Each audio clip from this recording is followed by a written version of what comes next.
안녕하세요. 경기 인천 지역 뉴스를 조목조목 살펴보는 경조사입니다. 그냥 살피는 거 아니죠? 살펴보는 시간입니다. 오늘도 경조사는 알아두면 쓸모있는 경기 인천 뉴스를 전해드립니다. 경기 인천 주민들을 위한 팟캐스트 경조사입니다.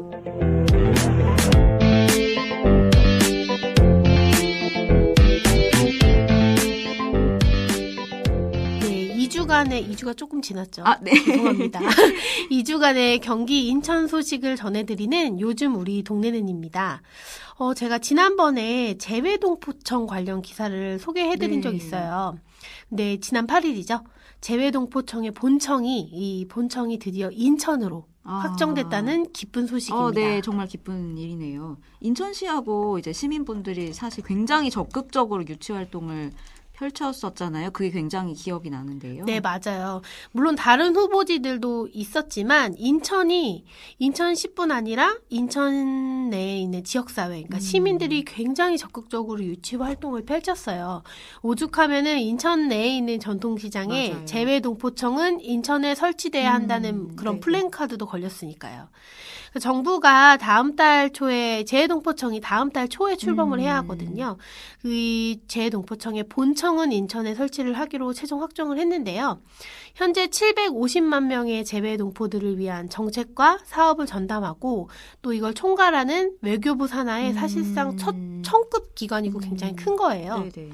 그 재외동포청에서는 이제 이 재외동포들을 위한 정책을 수립하고 시행하고 또 이 재외동포뿐만 아니고 재외동포 단체를 지원하는 이들을 위한 서비스 정책들을 만들고 또 이행할 거거든요. 그러니까 일종의 말하면 재외동포 정책의 헤드쿼터 같은 역할을 하게 되는 거죠.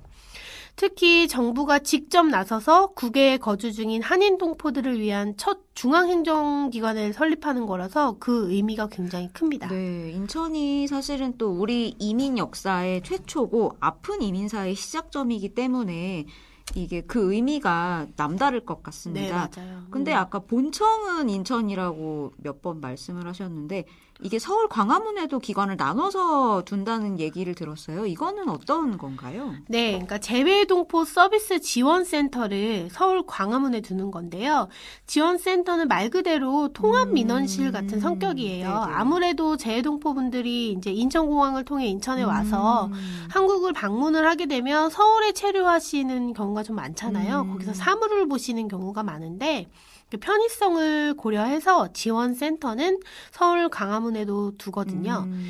사실 이것 때문에 재동포청 설치를 인천에 하느냐, 서울에 하느냐를 두고 굉장히 설왕설래가 오갔어요. 근데 역사적인 의미나 또 인천공항을 통해서 사실상 대부분 입국을 하시잖아요. 그런 편의성 등을 고려하면 인천에 설치하는 쪽이 더 무게감 있게 거론이 됐다가 막판에 외교부 고위 관료들이 서울 설치가 낫지 않냐 뭐 이런 식의 언급을 하면서 인천 지역사회가 굉장히 반발하기도 했죠. 재동포청은 다음 달 초에 출범을 해야 하는데 이렇게 설치 지역을 두고 계속 갈팡질팡하다가 이제 지금 좀 사실 뒤늦었어요. 다음 달 초니까 이 설치 지역이 뒤늦게 확정이 된 것도 사실 이러한 이유가 있습니다. 그러니까 결과적으로 외교부는 편의성과 접근성 그리고 지역 균형 발전 등 이런 것들을 좀 종합적으로 고려해서 본청은 인천에 두고 지원센터는 서울에 두는 이원화 방식을 택했고요. 본청이 헤드쿼터라면 센터는 뭐 국적, 사증, 병역, 세무, 보훈, 연금과 같이 실질적인 민원 업무를 담당하는 건데 이 업무는 본청에서도 가능은 하다고 합니다. 역사적 의미도 있는데 인천이 사실은 적극적으로 정말 재외동포청 유치에 나섰었잖아요. 네, 혹시 좀 그렇죠. 다른 이유가 있는 걸까요? 네, 뭐 당연히 대한민국 최초의 이민 역사가 인천항에서 시작됐다는 의미가 뭐 가장 크지만 무엇보다 이제 실질적으로 보면 재외동포청이 인천에 설치가 되면 행정기관으로서의 기능도 하지만 재외동포의 네트워크가 인천을 중심으로 형성이 될 거 아니에요. 그러면 자연스럽게 인천이 이들 재외동포들의 전략적 투자 유치 거점이 될 수 있다. 뭐 이런 가능성, 경제적인 어떤 가능성을 고려한 거고요. 특히 민선 8기 들어서 유정복 인천시장이 뉴 홍콩시티 프로젝트를 네네네. 적극적으로 추진 중이잖아요. 이게 뭐냐면 이제 홍콩이 글로벌 금융시티, 그렇죠. 금융 허브 도시잖아요. 이런 것처럼 글로벌 기업 또는 국제 기구들이 인천으로 이런 기구들을 인천으로 유치를 하는 거예요. 그래서 글로벌 네트워크 도시로 거듭나겠다. 이게 바로 뉴 홍콩시티 프로젝트인데 여기에 이제 아무래도 우리 재외동포분들이 굉장히 해외에서 활발하게 활동하고 계시잖아요. 그래서 이 재외동포들이 인천을 통해서 경제 기반을 조성을 하고 모국 투자를 한다면 인천이 비즈니스 허브 역할을 하면서 또 인천의 새로운 성장 동력이 될 수 있다. 이런 구상이죠. 이게 참 역사적으로도 그렇고 경제적으로도 그렇고 인천에 아주 반가운 소식이면 네, 맞아요. 틀림이 없네요. 아무쪼록 재외동포청이 어서 문을 열고 제 역할을 충분히 해냈으면 좋겠습니다. 다음 뉴스는 정말 화가 나는 뉴스를 전달해 드리려고 하는데요. 아이고, 화가 난다니까 벌써 긴장이 네네. 됩니다. 뭘까요? 경기도청 소속 공무원이 일반 경기도민을 상대로 스토킹을 벌인 사건입니다. 너무 큰 사건이네요. 네, 이른바 경기도청 공무원 스토킹 사건인데요. 사건의 발단은 이렇습니다. 피해 여성분이 경기도의 한 공공기관에서 봉사활동을 해왔습니다. 근데 지난해 10월부터 경기도청 소속의 9급 공무원인 50대 A씨가 이 피해 여성분을 스토킹해온 겁니다. 피해 여성을 스토킹한 정황을 들어보면 정말 소름이 돋는데요. A씨는 다른 사람의 개인정보가 담긴 메일, 공문서 등을 메일로 보내왔고 12월부터는 개인 연락처를 알아내서 피해 여성에게 문자를 보내기 시작합니다. 피해 여성은 메일을 보내기 시작한 직후부터 3차례 넘게 연락하지 말라고 요청을 했는데 A씨가 멈추지 않았는데요. 결국 올해 1월에 피해 여성분이 경기도하고 경찰에 신고를 하기에 이르렀습니다. 경찰은 스토킹 범죄 처벌 등에 관한 법률 위반 혐의로 A씨를 검찰에 불구속 송치했고 기소까지 돼서 6월에 첫 공판이 예정 중인 상황입니다. 문제는 이렇게 검찰에 기소돼서 재판까지 받아야 되는 상황에서도 이 A씨의 스토킹이 끝나지 않았다는 건데요. 경찰에 신고한 다음에 일단 피해 여성에 대한 경찰의 신변보호 조치가 들어갔는데 문제는 신변보호 조치가 종료가 되니까 다시 스토킹을 시작한 겁니다. 스토킹 방식이 더 직접적이고 대담해졌는데요. 공중전화로 전화를 해서 아무 말도 하지 않는 이런 음성을 남기고 피해 여성 집에 우편물을 보내기도 했습니다. 아니 말만 들어도 너무 피해 굉장히 좀 여성분이 공포스럽죠. 너무 무서울 것 같아요. 이게 메일 주소에다가 연락처에 이제 집 주소까지 그렇죠. 안다는 거잖아요. 아니 그렇게 보낸 우편물에는 뭐라고 적혀 있던가요? 네, 이게 참 사과한 이후에 안부가 궁금해서 메일을 한다. 저는 다른 곳으로 발령받아서 근무하고 있다. 그러다가 최근 생각이 났다. 한번 만나자. 조만간 주말이나 휴일에 연락하겠다고 적혀 있었다고 합니다. 너무 당황스럽네요. 네네. 정말. 또 피해 여성분한테 전화를 걸어서 가만두지 않겠다. 받은 만큼 돌려주겠다고 소리를 지르고 협박을 하기도 했습니다. 결국 경찰이 4월 26일에 다시 스토킹 처벌법 위반 및 협박 혐의로 A씨를 입건했고요. 피해 여성분은 현재 경찰의 신변보호 및 잠정 조치를 받고 있는 상황입니다. 그러니까 이게 이미 기소가 돼서 그쵸, 재판 그쵸. 중인 상황에서 네네네. 또 이렇게 한다는 예. 것 자체가 이건 정말 스토킹 범죄의 위험성을 그렇죠. 보여주는 것 같아요. 이 피해 여성분은 굉장히 불안하실 것 같아요. 현재 상태는 어떠신가요? 네, 이게 피해 여성분이 당연히 큰 불안을 느끼고 있고요. 또 이 스토커 분이 공무원이니까 개인정보를 알고 있다는 그쵸. 게 피해자를 가장 공포스럽게 하는 요인입니다. 내 정보를 볼 수 있잖아요. 그러니까요. 네. 실제로 이 피해 여성분이 공무원이라 내 개인정보를 다 알고 있다. 징계나 재판도 아직인데 신고에 대한 보복심이 있어 보여서 너무 불안하다고 호소하고 있고요. 현재 정신적 트라우마가 심해서 심리 상담을 받고 있는데 혹시 가족들에게 이 공무원분이 보복을 할까봐 걱정이 큰 상황이라고 합니다. 네, 그럴 것 같아요. 가족에 대한 신상도 어떻게 보면 그렇죠. 들여다볼 수도 있잖아요. 그렇죠. 아니 상황이 이런데 경기도에서는 어떻게 2번이나 그럴 때까지 아무런 조치를 하지 않은 건가요? 문제는 경기도가 이 자원봉사자였던 일반 이 경기도민을 상대로 도청 공무원이 스토킹을 하는데도 정근 조치만 했을 뿐이라고 하더라고요. 징계위원회 회부도 뒤늦게 하고 초동 조치가 좀 미흡했다라는 비판을 받고 있습니다. 6개월 가까이 사실 스토킹을 그렇죠. 했고 네. 올해 1월에서야 인지를 하고 또 최근에야 중징계 요구를 좀 결정을 한 건데요. 그 사이에 2차 가해까지 발생하면서 경기도가 스토킹 범죄에 안일한 대처를 한 게 아니냐는 비판에 직면했습니다. 경찰하고 경기도에 피해 여성이 1월에 신고를 하고 나서 경기도 인권담당관실에서 성희롱 성폭력 고충 심의를 열었는데 그 다음 달인 2월이 지나서야 행위 중지 및 징계 등의 인사조치가 필요하다는 결정을 내렸습니다. 심의도 거의 한 달? 네네네. 너무 늦었네요. 그러니까 이게 속도가 사실 굉장히 늦은 거잖아요. 네네. 근데 심의 결과가 중한 조치였고 스토킹이라는 범죄의 특성상 직위 해제도 가능한 이게 범죄였는데 네. 경기도는 정근 조치만 내렸습니다. 이유는 피해 여성분이 같은 공무원이 아니라 일반 도민이라는 이유였는데요. 이게 너무 황당하네요. 일반 사실 도민이면 더 심각하게 해야 되는 거 이게 잘 아닌가요? 이해가 안 가는데 정근으로도 분리 조치가 가능하다고 판단을 했다는 게 경기도 입장입니다. 네, 분리 조치라는 데만 좀 집중을 한 것 같네요. 그렇죠. 네네. 문제는 이 공무원분이 다른 부서로 옮기고 나서도 이 여성에 대한 신변보호 조치가 종료가 되자마자 더 위협적인 스토킹을 했다는 건데요. 결국 이 사건이 경인일보 보도로 불거지고 나서야 경기도가 지난 3일 이 A씨에 대해서 직위해제 조치를 취했습니다. 스토킹 행위에 대해서는 중징계 요구를 했고 개인정보 유출에 대해서는 고발 조치를 결정했는데 이 A씨에 대한 징계는 이번 달에 열리는 인사위원회에서 최종 결정한다고 합니다. 이게 사실 작년에 신당역에서 일어났던 맞아요. 스토킹 살해 사건이 사회적으로 큰 충격을 줬었잖아요. 네. 그 이후에 경기도가 전국 지자체 중에서는 가장 앞서서 이런 스토킹 또 데이트 폭력 대응 종합계획을 수립을 했고 발표를 하면서 굉장히 적극적인 대응 의지를 밝혀왔었는데 좀 그런 거 치고는 너무 소극적인 대응이어서 네, 좀 의아한 면이 있었습니다. 아무래도 중이 제 머리를 못 깎는다고 제 식구 감싸기가 네. 좀 도를 지나쳤던 게 아닌가 그렇죠. 그런 생각이 드네요. 공직 사회뿐 아니라 우리 사회 전체가 정말 스토킹 범죄에 대한 경각심을 좀 더 가져야 될 것 같습니다. 다음 뉴스는 아침밥에 대한 이야기입니다. 혹시 아침밥 드시고 출근하시나요? 이게 뭐 먹을 때도 있고 안 먹을 때도 있고 좀 대중 없는 것 같습니다. 근데 이게 아침밥이 사실은 하루를 힘차게 보내는 뭐 에너지를 위해서 건강상 먹는 게 좋다고 하더라고요. 그렇죠. 근데 지금 경기도도 이 1,000원의 아침밥 이슈예요.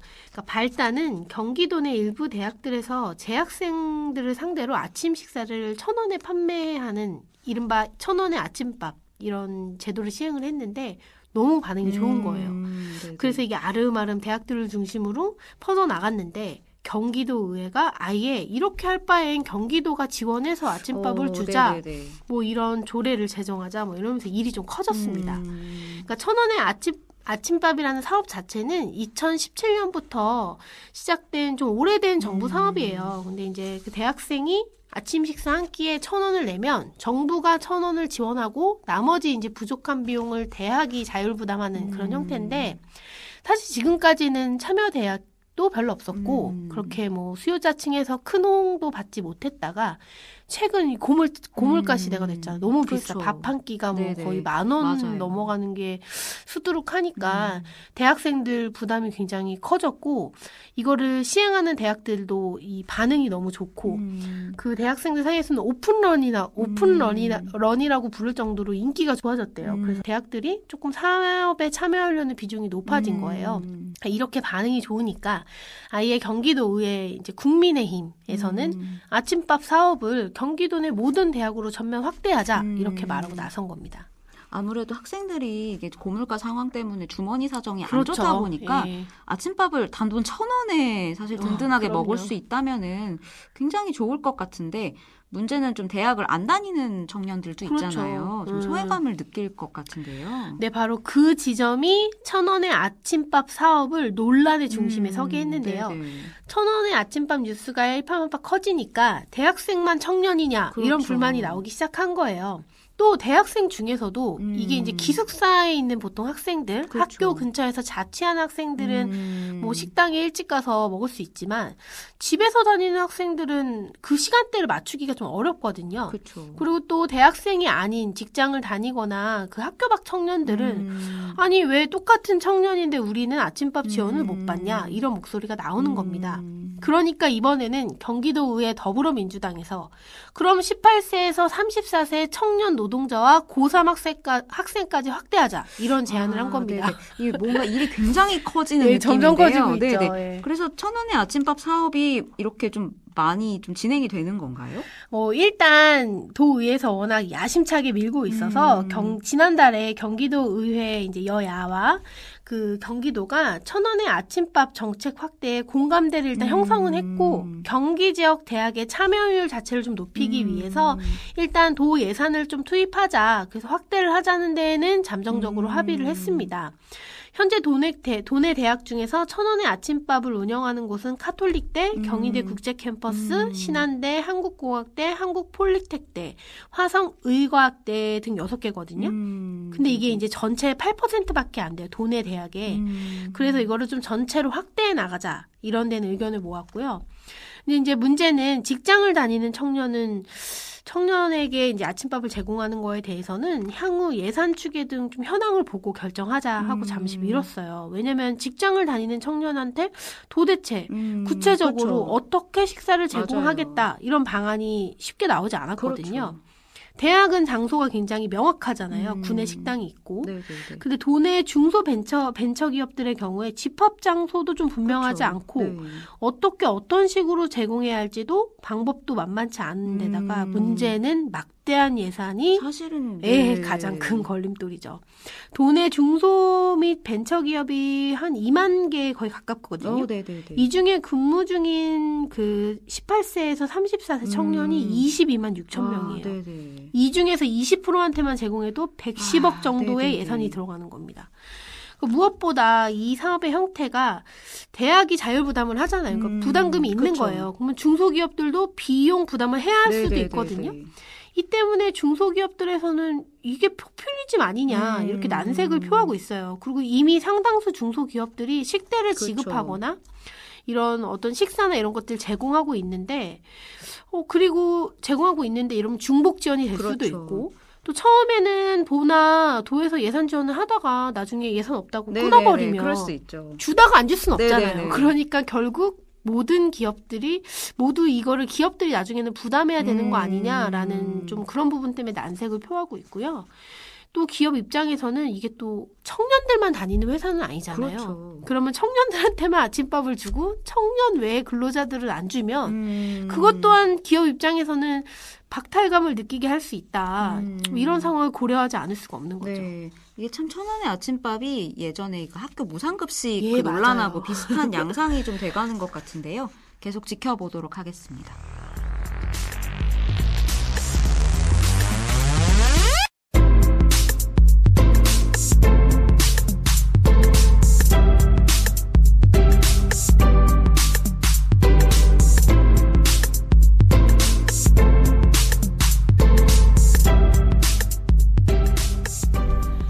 이번엔 2주간의 경기 인천 지역 여러 소식 중에서 핵심 뉴스를 좀 더 깊이 있게 알아보는 우리 동네 이런 일이 순서입니다. 네.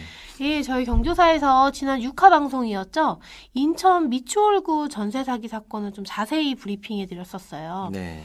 근데 이제 하루빨리 그때 이제 문제가 해결돼서 피해 입으신 분들이 하루빨리 정말 일상으로 돌아가기를 정말 바랬는데 안타깝게도 전세 사기 피해가 굉장히 전국적으로 네. 확산되는 정말 속출을 하고 있습니다. 난립니다. 지금. 정부에서도 특별법까지 제정하면서 대책 마련에 나서고 있고요. 오늘은 경기 인천 전반으로 확대된 전세 사기 피해에 대해 다시 한번 자세하게 짚어보려고 합니다. 네. 저희가 인천 미추홀구 전세 사기 관련해서 방송을 했던 게 지난해 12월이었어요. 네. 그 이후에 어떤 일들이 있었는지 설명을 좀 부탁드릴게요. 네. 말씀하신 대로 작년 여름부터 인천 미추홀구 일대에서 논란이 됐던 전세 사기 피해가 지금은 경기도 곳곳에서도 속출을 하고 있습니다. 네. 우선 미추홀구 전세 사기 사건의 주범인 A씨는 건축업자였어요. 네, 인천하고 경기도 일대 부여했던 주택이 한 2,700여 채나 돼서 한 사람 건축업자가요. 그렇죠. 예. 예. 그래서 이 건축 왕이라는 별명까지 붙었었는데 이 건축왕은 자금 사정이 열악해서 미추홀구에 보유하고 있는 주택이 경매에 넘어갈 가능성이 있는데도 그런데도 임대업자들하고 공인중개사 또 중개 보조인들하고 결탁을 해서 집을 임대한 그런 혐의를 받고 있습니다. 결국 보증금은 돌려주지 못했고 집은 무더기로 경매에 넘어갔는데요. 집들이 하나둘씩 경매로 처분되다 보니 여기 살고 있던 세입자들이 보증금은 못 받고 갑자기 집에서 나가야 되는 그런 처지가 돼버린 겁니다. 건축왕이 미추홀구 일대에서 가르친 그 보증금만 한 126억 원대로 추정되고 있습니다. 126억 원이요. 그렇죠. 예. 이게 돈도 돈이지만 이렇다면 피해 가구가 정말 어마어마할 것 같아요. 그럼요. 많게는 한 260억 원 정도로까지 추정이 되는데요. 피해 금액이. 네, 아마 저 126억 원 접수된 피해 규모만 저럴 겁니다. 네. 이 피해자만 161명에 달하는 걸 알려졌습니다. 많게는 한 3천 가구까지 피해를 입었다는 주장도 있고요. 정말 역대급 전세 사기의 이 재난 상황이네요. 네. 이렇게 되면 피해자분들이 돈을 돌려받는 게 이렇게 피해자가 많다 보면 이게 어려울 것 같은데 좀 진척이 있는 상황인 건지 정말 궁금해지네요. 네. 저희가 이 방송을 처음 했던 게 지난해 12월이었으니까 상황이 그때보다는 좀 나아졌나요? 안타깝게도 지난 한 5개월 네. 동안 그렇다 할 진전은 보이지 않고 있습니다. 일단 이 건축왕이 구속되기는 했는데 피해 보상이나 이런 건 이 중요한 건 아직 이르지 못하고 있고요. 아까도 살짝 말씀을 드렸지만 집이 그 와중에 경매로 넘어가서 세입자분들 입장에서는 이 돈도 못 돌려받았는데 살던 집에서 내쫓겨야 하는 이런 이중고를 겪고 있는 상황입니다. 결국은 어려움을 못 이기고 이런 극단적 선택까지 한 분도 계셨잖아요. 네, 맞아요. 예, 지난 4월까지 한 3분 정도가 전세 사기에 따른 고통을 참지 못하고 견디지 못한 채 좀 안타깝게도 유명을 달리 했는데요. 이게 정말 안타까운 건 이분들이 전부 또 젊은 20대, 30대였다는 네, 거예요. 이제 막 시작하시는 분들. 네, 그렇죠. 그러니까 이 청년분들이고 사회에 첫 발을 내딛는 분들이었어서 사실 이 건축왕한테서 받지 못한 전세 보증금이 어떻게 보면 이분들의 전 재산이었을 거예요. 맞아요. 네, 그래서 어렵게도 전세를 보금자리를 구했던 건데 꿈을 펼쳐보려던 분들이었던 건데 그러한 청년분들 입장에서는 갑자기 그 갖고 있던 모든 걸 아마 잃게 된 셈이었을 겁니다. 그러니까 훨씬 더 절망적일 수밖에 없었지 않았나. 엄청 절망적이었을 것 같아요. 네, 그런 생각이 드는 건데요. 거기다가 갑자기 또 집을 비워줘야 하는 상황까지 불어닥치니까 어디 갈 데는 없고 또 그 전세 보증금을 은행 대출을 받아서 말하는 분들도 많은데 대출 만기도 또 다가오고 정말 엎친 데 덮친 격이 되는 거죠. 근데 정부가 이런 데서 대책이 빨리 뭔가 나와줘야 바로 해결되는 것도 아니고 하니까 더 이상 버티지 못했던 게 아닐까 하는 생각이 좀 조심스럽게 드는 겁니다. 정말 사면초가의 상황이셨을 것 같아요. 네, 맞습니다. 또 피해를 입은 분들 중에는 청년들뿐만 아니라 평생 모은 재산으로 겨우 전셋집을 얻은 고령층도 있었다고 하는데요. 이분들은 연세가 있다 보니까 사실 경제 활동을 하기도 어려운 분들이 많아서 사실상 전 재산을 그냥 잃을까 봐 막막해 하시는 상황들이 많다고 합니다. 이분들은 또 정부에서 실시하는 여러 대책에 대한 정보를 또 얻는데 한계가 있을 수 있잖아요. 고령층이다 네, 보니까. 예. 네, 사실상 지원 사각지대에 놓였다고 볼 수도 있습니다. 한 피해자분은 80대이신데 집이 경매가 넘어간 줄도 몰랐던 그런 피해자도 계셨다고 합니다. 이게 말씀하신 대로 청년층도 그렇고 또 노년층도 그렇고 피해를 입으신 분들이 사실상 우리 사회에서 처음 시작하시거나 이제 어떤 정보에 있어서 사각지대 이런 계신 좀 어떤 약자 분들이신데 전세 보증금은 사실상 이분들한테 전 재산이나 다름없는 그런 상황인 것 같아요. 네. 이번 전세 사기 문제가 더 화가 나고 안타까움이 큰 건 바로 그런 부분 때문인데요. 정말 유명을 달리하신 분들의 명복을 빕니다. 더 이상 피해가 확대되지 않고 얼른 해결이 돼야지 고인들의 한이 조금이나마 풀릴 것 같은데 최근에 근데 경기도에서도 대형 전세 사기가 또 발생을 했어요. 그렇죠? 네. 이 사건에 대해서도 설명을 좀 부탁드릴 수 있을까요? 네, 이거는 아직 전세 사기라고 단정 짓긴 어렵지만 그럴 우려가 있는 사건인데요. 네. 화성 동탄 신도시에서 발생을 했습니다. 동탄이나 뭐 수원 이런 곳에서 오피스텔 한 268채를 보유하고 있는 임대인 부부가 네, 최근에 이제 파산에 가까운 상황에 이제 불어닥치면서 세입자들한테 이 소유권을 이전 받아라라는 이제 권고를 한 사건이에요. 또 이제 전세금을 돌려받지 못하는 상황도 우려되는 상황이고, 근데 단순히 이게 판단을 한 게 아니라 이 인천 미추홀구 전세 사기 사건처럼 이 공인중개사가 연루돼 있다는 좀 차이점이 있는데요. 이 공인중개사가 임대인 부부한테서 위임장을 받아서 모두 위임받아서 거래를 대신했습니다. 그럼 공인중개사가 좀 깊숙이 개입돼 있는 그렇죠. 거네요. 예. 동탄이면 이제 삼성전자 뭐 이런 뭐 예를 들어 저쪽에 현대자동차 남양연구소도 있고 네. 이런 대기업이 많아서 여기에서 근무하시는 분들도 많이 거주할 것 같은 지역이긴 한데 이런 분들이 좀 피해를 보지 않았을까 하는 걱정이 좀 되는데 제가 말씀을 듣고 보니까 좀 의아해지는 게 동탄 전세 사기 사건은 좀 최근에 발생한 거잖아요. 네. 아까 말씀하셨던 미추홀구 전세 사기 사건 이후에 정부가 지자체 합동으로 전세 사기가 발생할 수도 있는 그런 일부 지역들을 전수조사한 걸로 알고 있는데 이런 조사를 했는데도 또 이런 사건이 발생했다면 그때 동탄은 조사할 때 염려 지역이 아니었던 건가요? 사실 이 정부가 조사를 벌였을 때 동탄도 대상이었는데요. 안타깝게 그 사건을 막지는 못했었던 것 같습니다.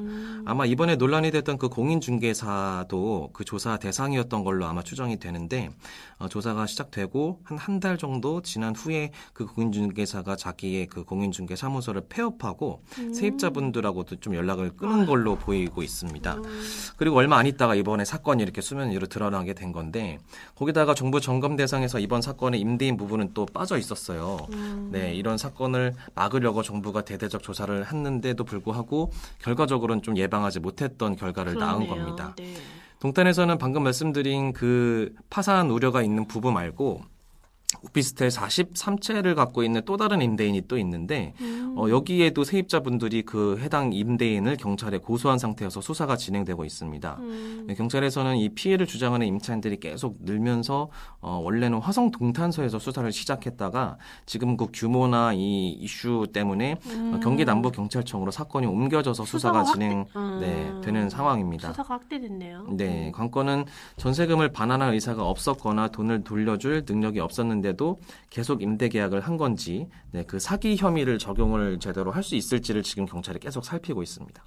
지금 말씀하신 미추홀구나 동탄뿐만 아니라 경기도 또 인천의 다른 곳에서도 계속 전세 사기 사건이 불거지고 있는 것 같아요. 근데 아까 정부에서 대대적으로 조사를 했는데도 이렇게 사건이 속출하는 걸 결국 막지 못했던 것 같고 네. 근데 뭔가 조사 이외에 실질적인 대책이 너무 필요할 것 같아요. 일단 이분들한테는 이미 닥친 일이잖아요. 네. 그 정부 대응은 좀 어떨까요? 미추홀구나 동탄 외에도 작년부터 논란이 됐던 빌라왕 사건도 사실 아직 해결이 되지가 않았어요. 그렇죠. 예. 인천하고 경기도 일대의 빌라 수십 채를 갖고 있는 그 임대인이 전세 보증금을 돌려주지 않은 사례도 있었는데요. 구리에서도 최근에 전세 사기 사건이 대대적으로 발생을 좀 했었습니다. 무려 900채 정도의 오피스텔이나 빌라를 가진 일당이 50명에 가까운 세입자들한테 전세 보증금을 지급하지 못한 건데요. 이분들은 임차인들한테 받은 보증금으로 주택을 사들이는 방식을 계속 이어왔던 걸로 알려져 있습니다. 지금은 경찰 수사를 받고 있고요. 이렇게 전세 사기 사건이 우후죽순 터지고 또 피해자들이 곳곳에서 속출을 하니까 정부에서도 대책을 내놓긴 했습니다. 우선은 전세보증금을 못 준 집주인들이 주택담보대출도 못 갚아서 집이 지금 경매에 넘어가는 경우가 많은데요. 정부는 지금 그 집에 살고 있는 세입자들, 그러니까 피해자분들이 경매에 넘어간 집을 우선적으로 살 수 있는 그런 권한을 주기로 했습니다.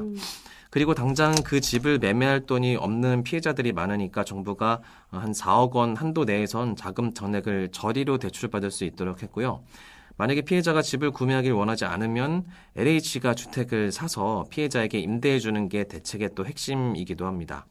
아까도 말씀드렸지만 지금 피해자분들한테 문제가 되는 게 보증금을 못 받는 것도 문제지만 당장 살고 있던 집에서 나가야 하는 것도 큰 그렇죠. 문제거든요. 예. 네, 만약에 그 집을 아예 피해자분이 사거나 아니면 LH가 사서 피해자분한테 임대를 해주면 적어도 당장 내쫓기는 일을 막을 수 있다는 게 정부의 판단입니다. 근데 이걸 시행하려면 법을 바꿔야 돼요. 정부가 지난 4월 27일에 이런 내용을 담은 특별법을 발의했습니다. 특별법은 2년 한정으로 일단 시행한다는 계획인데요. 방금 말씀드린 부분 말고도 특별법에는 저금리로 필요한 자금을 대출해주는 그런 내용도 같이 담겨 있습니다. 정부도 이게 논란이 워낙 커지고 거의 뭐 사회적 재난이다, 이 정도로 이슈가 되니 고심 끝에 내놓은 대책이겠지만 결국 이 특별법이 피해자분들을 위한 거니까 피해자분들에게 실효성 있게 적용이 돼야 할 텐데요. 이번 특별법이 피해자분들이 살고 있던 집을 갑자기 비워줘야 하는 거는 막을 수 있을 것 같아요. 근데 보증금을 돌려받는, 그러니까 사실 궁극적인 문제죠. 나의 전 재산인데 그 재산을 돌려받을 수 있는 부분이 좀 상대적으로 포함되지 않았다라는 느낌이 드네요. 이런 내용에 대해서는 논의가 좀 있을까요? 피해자분들이 주장했던 것도 그래서 공공에서 피해자들한테 보상을 좀 해주고 그 금액만큼 공공에서 집주인한테 구상권을 청구해서 받는 방안이 이번 특별법에 포함돼야 한다는 그런 부분이었는데요. 이걸 보증금 반환 채권 매입이라고 한다고 합니다. 우선 정부가 제정한 특별법에 이 내용은 없었습니다. 네. 그래서 국회에서 격론이 벌어졌었는데 우선 야당에서는 이 내용이 포함돼야 한다는 주장입니다. 왜냐하면은 이미 유사한 제도가 있기 때문에 이걸 이번 전세 사기 피해자한테 적용하자는 건데요. 이 부분에 대해서 정부는 또 반대를 하고 있습니다. 그 원희룡 국토교통부 장관이 결국 임대차 계약이 자유계약에 의해 이루어진 거기 때문에 정부가 피해 금액을 대납하는 건 좀 무리가 있다. 그러면서 이번 전세 사기를 사회적 재난으로 규정할 수는 없다는 입장을 또 밝히기도 했습니다. 이게 뭐 사인 간의 뭐 거래다 보니 그렇죠. 그렇게 생각할 수는 있지만 어쨌든 피해자분들 입장에선 떼인 보증금을 돌려받는 게 가장 중요한 문제가 될 것 같아요. 그리고 국회 입법 과정에서도 그 부분이 계속 논란이 될 수밖에 없고요. 근데 특별법이 인천 미추홀구 쪽 전세 사기 피해에는 적용이 되는데 화성, 동탄, 또 구리 쪽 같은 사례에는 적용이 안 될 수도 있다는 얘기도 있더라고요. 이건 또 무슨 얘기인가요? 아직 특별법이 통과가 안 됐고 또 최근에 논란이 된 동탄이나 구리 전세 사기 피해 논란도 수사가 진행 중이어서 좀 지켜봐야 하는 사안이긴 하지만 지역별로 특별법 적용이 좀 달라질 수 있다는 얘기가 실제 있었습니다. 원래는 정부가 발의한 특별법상 지원 대상은 대항력을 갖추고 확정일자를 받은 임차인이면서 임차주택에 대한 경매 또는 공매가 진행돼야 되고 면적 보증금을 고려했을 때 서민 임차주택에 해당이 돼야 됩니다. 서민 임차주택이요? 여기서 서민 임차주택이라는 거는 면적이 85제곱미터 이하여야 되고 보증금을 기준으로 했을 때 3억 원 미만인데요. 그리고 수사가 개시되는 등등 이런 전세 사기 의도가 있다고 판단이 돼야 하고 다수의 피해자가 발생할 우려 또는 보증금 상당액이 미반환될 우려 이런 게 있어야 됩니다. 너무 까다롭네요. 네.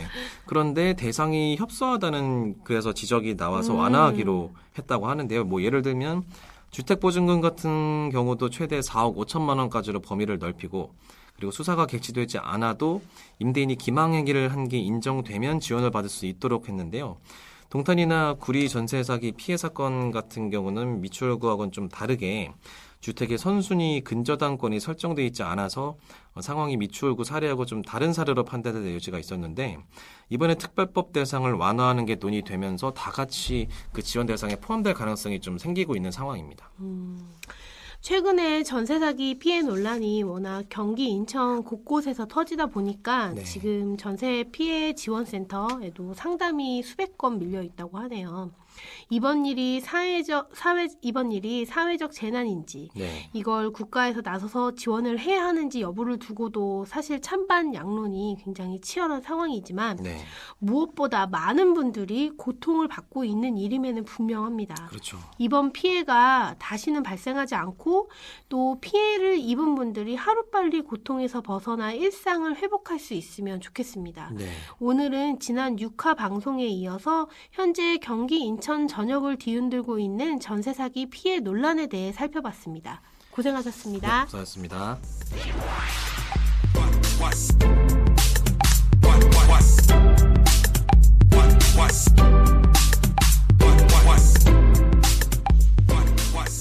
저희 경조사는 앞으로도 이렇게 경기 인천 지역의 슬픈 일 그리고 기쁜 일 쏙쏙 조목조목 여러분께 전달해드리도록 하겠습니다. 경기 인천 지역 뉴스를 조목조목 살펴보는 경조사 시간이었습니다. 저희는 또 다른 경조사들 가득 채워서 오겠습니다. 감사합니다.